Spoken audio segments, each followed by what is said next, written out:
음, 세례와 침례가 다른 것이 아닙니다. 영어로는 둘 다 baptism, 원어는 똑같고, 지금 방식의 차이 때문에 또 교회 2000년의 역사 가운데 상당히 다양한 역사와 전통이 있기 때문에 세례와 침례가 조금 구분됐을 뿐이지 의미와 내용은 같습니다. 오늘은 대강절 세 번째 주일이고, 우리 대강절은 주님의 오심을 우리가 기다리며 맞이하는 절기입니다. 우리 주님이 이 땅에 오신 목적이 무엇일까요? 그것은 바로 우리 인생의 근본 문제인 이 죄를 해결해 주시기 위해서 이 땅에 오신 것이죠. 그렇지 않았으면 주님께서 육체를 입고 이 땅에 오실 이유가 없었습니다. 아담과 하와가 뱀의 유혹을 받아서 하나님의 말씀을 의심했죠. 믿지 않고 의심하다가 그의 유혹에 넘어가서 하나님과 같이 되고 싶은 그 교만한 마음 때문에 선악을 알게 하는 나무의 열매를 먹었습니다. 하나님이 세우신 법을 어김으로써 우리는 하나님과 관계가 깨졌습니다. 그래서 하나님의 생명인 영생에서 끊어졌습니다. 그렇게 우리는 죄를 범했고 그 결과 사망이 찾아왔습니다. 죄의 삭은 사망이라. 여러분, 죄를 지으면 그 결과는 사망이라고 주님께서 이미 법으로 정해 놓으셨습니다. 그래서 우리 모든 인간은 자연적으로 태어나면 우리는 이 죽음의 운명에서 벗어날 수가 없는 것이죠. 죽음이라는 것은 단절을 말하는 거예요. 하나님과 분리되면서 하나님의 생명에서부터 끊어져 버리는 거예요. 분리된 것입니다. 가장 사랑하던 그 부부 관계, 아담과 하와에게 그 관계가 깨져버렸어요. 가인과 아벨, 형제지간에 사랑하는 형제인데 원수로 변하여 형이 동생을 돌로 쳐 죽였습니다. 여러분, 가장 사랑하는 관계들이 깨지고 거기서 살인이 발생하고 이런 일들이 바로 우리 죄악 때문에 일어나는 결과들입니다. 그렇게 죄는 모든 관계를 파괴하고 본래의 생명에서 단절시키고 다 분리시켜 버립니다. 이렇게 에덴에서 쫓겨난 인생이 하나님의 생명에서 끊어짐으로 사망과 고통과 불안과 절망 속에서 괴로운 삶을 살게 된 것이죠. 이것이 바로 자연인으로 태어난 모든 인간의 운명과 같은 겁니다.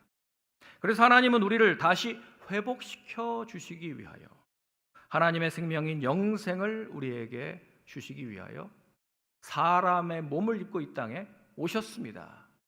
하나님이 사람이 되어 오신 이 사건, 이것을 성탄, 크리스마스 사건이라고 말하는 것이죠.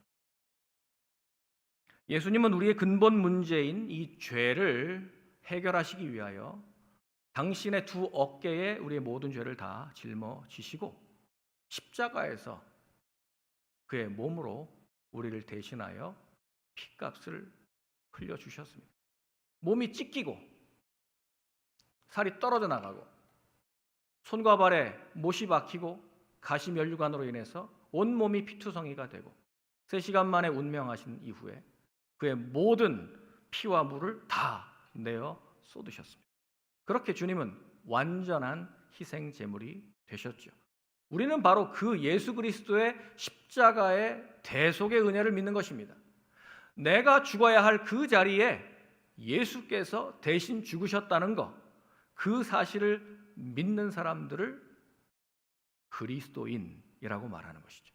우리는 그렇게 예수 그리스도의 대속의 은혜를 믿음으로 거듭난 하나님의 자녀가 된 줄 믿습니다. 우리는 이렇게 구원받았습니다. 오늘은 참으로 기쁜 날입니다. 이렇게 예수님을 개인의 구주와 주님으로 영접한 이 거듭난 우리 형제 자매들이 오늘 4명이 침례를 받게 됐습니다. 우리 이수진 자매, 또 우리 장창기 형제님, 또 장용창 형제님, 또 우리 김문호 형제님, 이렇게 4명의 형제 자매들이 오늘 예수님을 믿었기 때문에 침례를 받기로 결단하고 오늘 침례를 하게 됩니다. 어제 이 침례를 준비하기 위해서 침례가 이렇게 어려운 거구나 하는 걸 제가 알았어요. 이 침례를 준비하시기로 했는데 오늘 이미 오전에 9시에 EM에서 침례를 했습니다.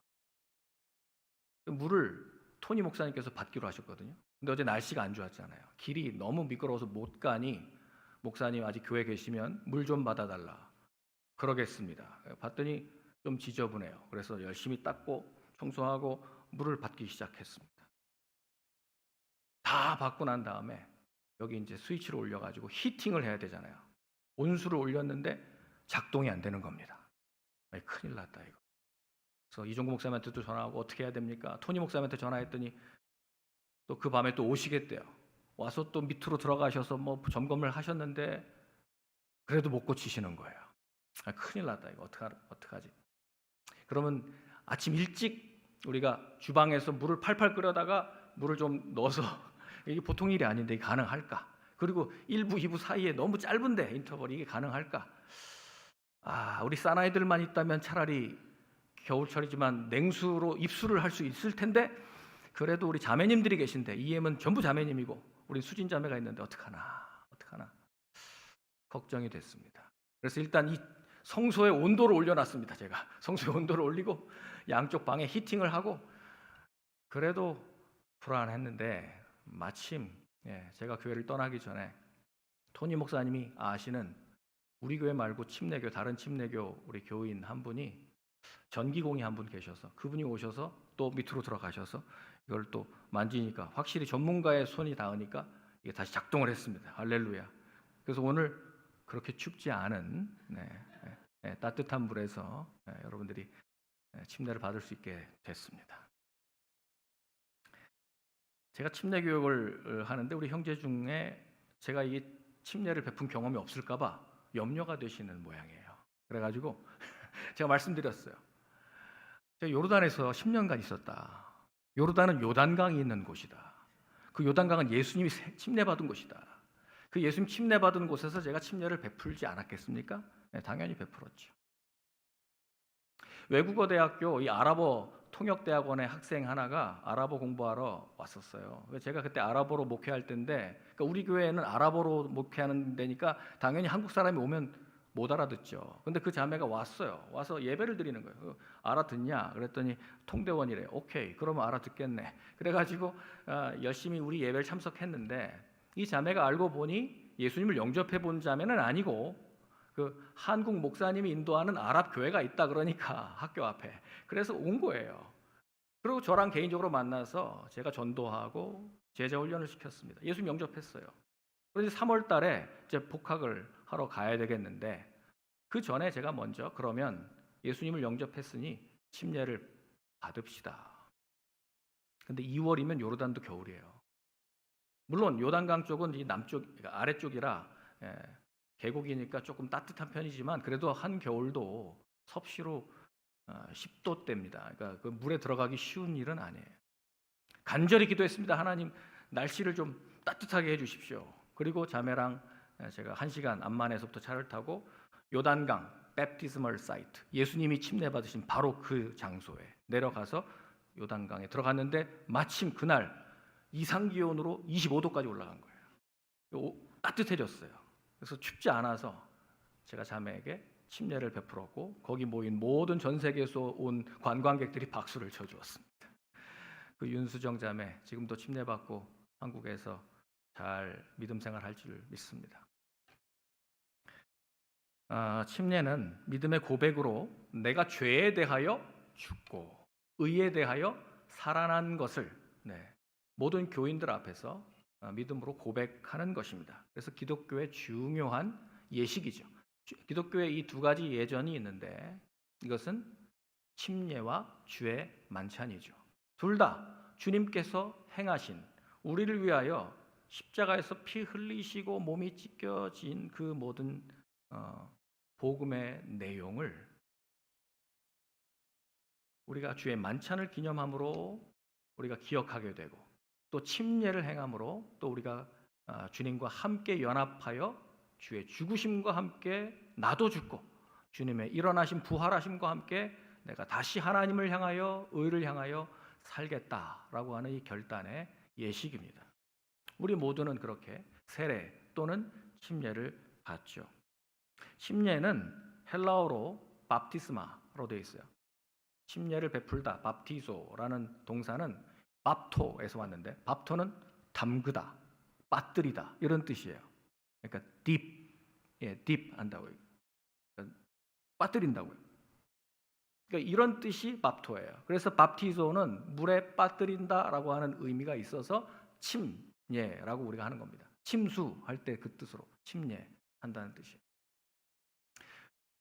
그러나 2000년 교회 역사 가운데는 여러 가지 다양한 원인과 이유 때문에 세례를 베푼 그런 경험이 많습니다.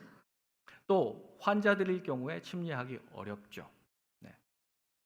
그리고 너무나 많은 사람들에게 세례를 베풀어야 할 경우, 313년에 콘스탄틴이 종교를 우리 기독교로 국교화해 버리니까 하루 아침에 수만 명이 이제 기독교인이 돼야 되는 그런 상황에 전부 다 이 침례하기가 어려운 상황이 발생했습니다.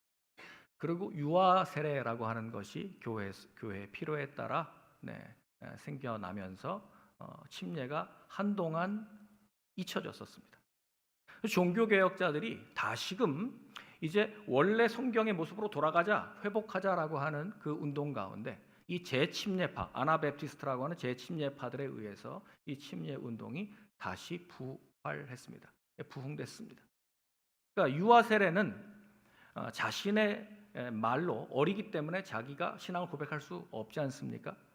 우리 성경적으로 예수 그리스도를 내가 구주로 고백한 자들, 우리 침례교회는 그래서 믿는 자들의 세례, Believers Baptism을 믿는데요. 그래서 그렇게 성인이 되었을 때, 아니 최소한 청소년이 되어서 자기의 이성을, 의지를 가지고 신앙을 고백한 자에게 물에 이렇게 완전히 침수시키는 이 침례를 행하게 된 것이죠. 이것이 우리 침례교회의 이제 전통이 되었습니다.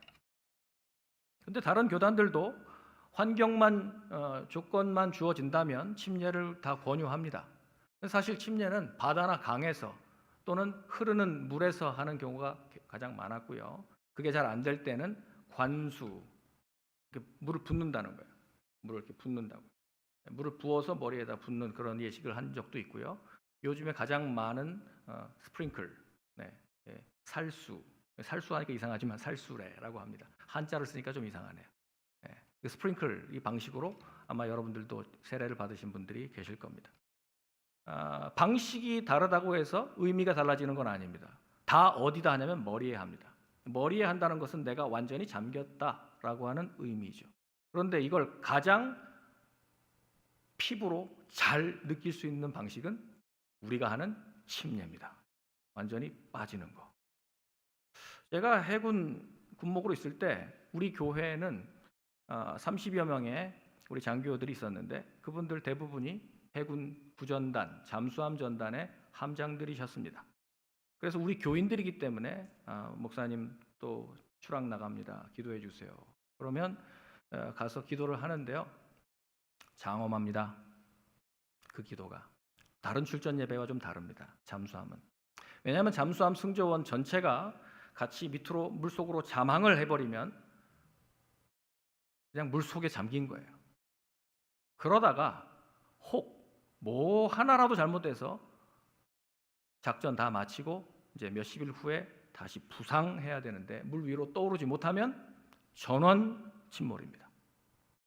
여러분, 그래서 우리 구전단에 뭐가 써 있었냐면 우리는 100번 자망하면 100번 부상한다 라는 말이 쓰여 있는데 참 비장하게 보였어요. 그 말이. 모든 잠수함을 운영하는 해군들 가운데 아직까지 단 한 번도 잠수함에서 사고가 나지 않은 부대는 대한민국 해군밖에 없습니다. 아직까지 한 명도 자망해서 못 나온 우리 잠수함이 없었어요. 할렐루야.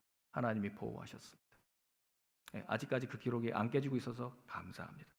여러분 정말 그분들이 얼마나 비장한지 몰라요. 제가 뭐라 그랬냐면 함장님 우리 승조원들 한 40명과 함께 단체로 지금 침례받는 것입니다. 주와 함께 죽으십시오. 거기서.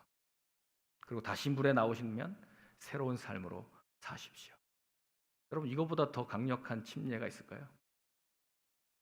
그들은 물 한 방울 닿지 않았지만 단체로 빠졌다가 나왔어요. 이러한 비유는 출애굽 때 홍해를 가르시고 물 한 방울 적시지 않았지만 물을 가르시고 그 물 위를 통과하게 하신 그 사건이 바로 이 침례의 예표입니다. 홍수 가운데 온 세계가 홍수로 심판당할 때 전부 죽는 거예요. 그런데 거기에 노아의 방주만 살아남았어요. 이것이 침례와 교회 예표입니다. 그러니까 물이 닿는지 안 닿는지가 중요한 게 아니에요. 죽음이라는 거예요. 물은 죽음입니다. 죽음의 상징입니다. 요한계시록 요즘에 우리가 보고 있는데 요한계시록에서 물은 전부 죽음이에요. 바다에서 올라오는 짐승, 네, 바로 그 마귀입니다. 그러니까 이 바다는 혼돈과 죽음을 의미하는 거예요. 그래서 예수님께서 이 흉용하는 파도에 대해서 잠잠하라 고요하라 명하신 것입니다. 그러니까 유리바다와 같이 고요해졌고 예수님은 그래서 물 위를 밟고 올라오신 겁니다. 죽음을 다스리시는 분이라고 하는 뜻입니다. 믿으십니까? 바로 우리는 그 예수 그리스도를 주로 삼고 있습니다.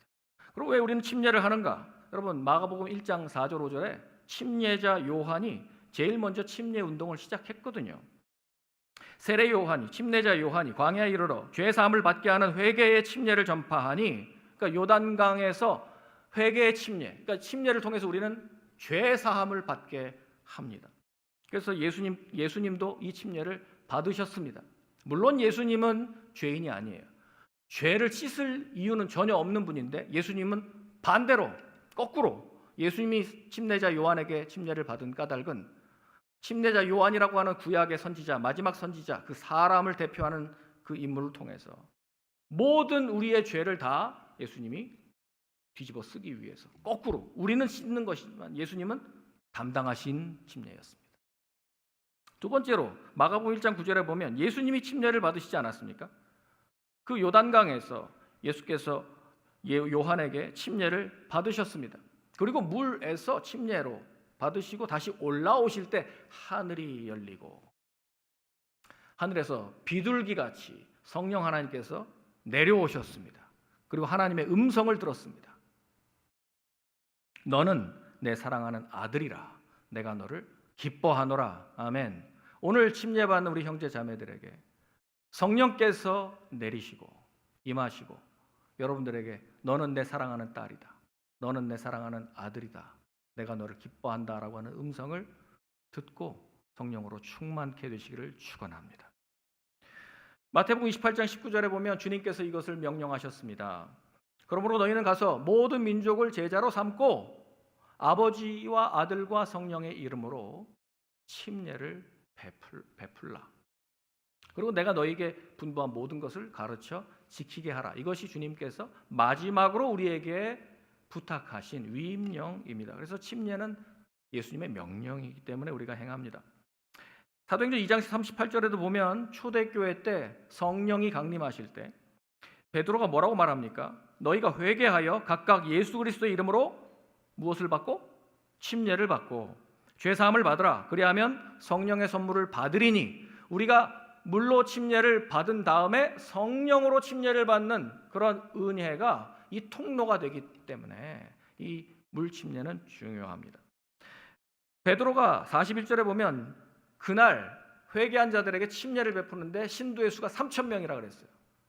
그래서 때로 아마 거기 물도 없는 예루살렘에 3,000명이니까 아마 이때 세례를 했을 것이다 라고 생각하는 학자들도 꽤 많습니다. 물이라고 하는 것은 뭐 베데스다 연못 아니면 뭐 기드론 계곡인데 쉽지 않은 환경입니다. 물이 없어요, 그 지역이. 어찌됐건 그들은 3,000명이 하루아침에 침례를 통해서 회개하고 돌아왔습니다. 빌립 집사님도 하나님 나라와 예수 그리스도의 이름에 관해서 전도할 때 그 사마리아 성의 남녀가 다 침례를 받았습니다. 그리고 빌립의 전도를 받았던 에디오피아 내시도 마차를 타고 가다가 거기 물이 있는 것을 보고 내려서 거기서 침례를 받았습니다. 또 아나니아가 다메섹에서 눈 멀고 예수님 만나서 지금 헤매고 있었을 때 3일간 금식한 사도 이 사울을 안수하여 눈을 뜨게 만들어 주시고 그리고 그에게 침례를 베풀어서 그가 그리스도인이 되었습니다.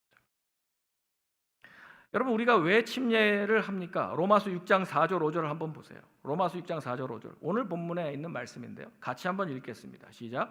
그러므로 우리가 그의 죽으심과 합하여 침례를 받음으로 그와 함께 장사되었나니 이는 아버지의 영광으로 말미암아 그리스도를 죽은 자 가운데서 살리심과 같이 우리로 또한 새 생명 가운데서 행하게 하려 함이라. 만일 우리가 그의 죽으심과 같은 모양으로 연합한 자가 되었으면 또한 그의 부활과 같은 모양으로 연합한 자도 되리라. 아멘. 여러분, 예수님의 죽으심과 합하여 침례를 받는 거예요. 그러니까 내가 예수님의 죽음과 합하여 나도 같이 죽는 겁니다. 내가 죽었다는 얘기는 무슨 의미입니까? 나의 옛사람이 예수님과 함께 십자가에 못 박혀 죽었다라고 하는 것을 내가 믿는 것입니다. 그리고 다시 물 바깥으로 올라오면서 나오는 것은 바로 우리 예수님께서 3일 만에 죽은 자 가운데서 일어나신 것처럼 주님의 부활과 합하여 내가 다시 살아나서 이제부터 내가 사는 것은 하나님을 위하여, 의를 위하여 내 몸의 모든 지체를 전처럼 불의의 병기가 아니라 의의 무기로 드리겠습니다라고 하는 결단인 줄 믿으시기 바랍니다. 이것이 침례의 의미입니다. 또 구원의 표시이기도 합니다. 베드로전서 3장 21절은 이렇게 말합니다. 같이 읽겠습니다. 시작. 물은 예수 그리스도께서 부활하심으로 말미암아 이제 너희를 구원하는 편이 곧 침례라. 이는 육체의 더러운 것을 제하여 버림이 아니요 하나님을 향한 선한 양심의 간군이라. 이 물로 이 침례를 받는 것은 우리를 구원하는 표인 줄 믿습니다. 하나님을 향한 선한 양심의 간구가 됩니다. 그리고 갈라디아서 3장 27절에 보면 이 침례를 통해서 우리는 교회 공동체에 가입하게 됩니다. 같이 읽겠습니다. 누구든지 그리스도와 합하기 위하여 침례를 받은 자는 그리스도로 옷 입었느니라. 너희는 유대인이나 헬라인이나 종이나 자유인이나 남자나 여자나 다 그리스도 예수 안에서 하나이니라. 아멘. 차별이 없습니다. 침례를 받고 그리스도의 교회 안에 공동체의 일원이 되면 차별이 없습니다. 과거에 어떤 배경, 어떤 인종, 어떤 문화권에서 왔든 상관이 없습니다. 예수 그리스도 안에서 교회 안으로 들어오면 하나인 줄 믿으시기 바랍니다. 이것이 온 우주의 교회 공동체의 일원이 되는 것입니다. 그리고 영광스러운 몸으로 부활의 믿음을 우리는 고백하는 것이죠. 우리는 그의 부활과 함께 연합한 자가 되는 거예요. 그러니까 우리가 침례하는 것은, 물속으로 들어가는 것은 죽음, 물 바깥으로 나오는 것은 부활을 의미하지요. 그리고 예수님과 성도는 연합됩니다. 주님은 머리요, 우리는 그의 몸이라고 말씀하셨습니다. 몸이 하나요, 세례도 하나니. 제가 일부러 여기서는 세례라고 말합니다. 제가 그때도 그랬는데, 제가 모든 본문은 제가 침례라고 말할 수 있는데 이 본문은 제가 세례라고 말합니다. 왜냐하면 전 교회의 우주적인 그리스도의 교회의 하나됨 때문입니다. 영어로는 둘 다 베프티즘이에요. 문제 없어요. 한국만 문제가 됩니다. 한국만. 세례도 하나입니다. 하나입니다. 세례를 받으셨어도 하나입니다. 그러나 우리 침례 교회에서는 유아 세례를 받은 경우 입교를 통해 정회원이 되지만 본인이 인식하지 못할 때 받았기 때문에 우리 침례교회 전통에 따라 저는 여러분들이 성인이 되었을 때 내가 내 말로 신앙을 고백할 수 있게 된다면 침례를 권유하는 것입니다. 세례를 받았다면 의무는 아니지만 권유하는 것입니다. 그래서 여러분들이 특별히 어떤 사명을 받기 위하여 또 직분자로 임명을 받기 위하여 그렇게 또 나는 이미 세례 받았지만 침례를 받을 수 있다라고 하는 것입니다. 오늘 침례식이 있기 때문에 제가 설교문은 다 날려버리고 이제 결론을 내리겠습니다. 이제 그리스도와 합하여 침례를 받은 성도는 죄에 대하여 죽은 자이므로 우리 지체를 불의의 무기로 죄에 내주면 안 됩니다. 이제 우리 지체를 의의 무기로 하나님께 드려서 하나님이 기뻐하시는 삶으로 영광 돌리시는 여러분 모두가 되시기를 축원합니다. 오늘 침례받는 네 분의 성도들뿐 아니라 우리 교회의 모든 성도들이 주님과 연합하여 옛사람은 죽고 우리 안에 살아계시는 하나님으로 말미암아 새 사람을 입는 저와 여러분들 되시기를 주님의 이름으로 축원합니다. 기도하겠습니다.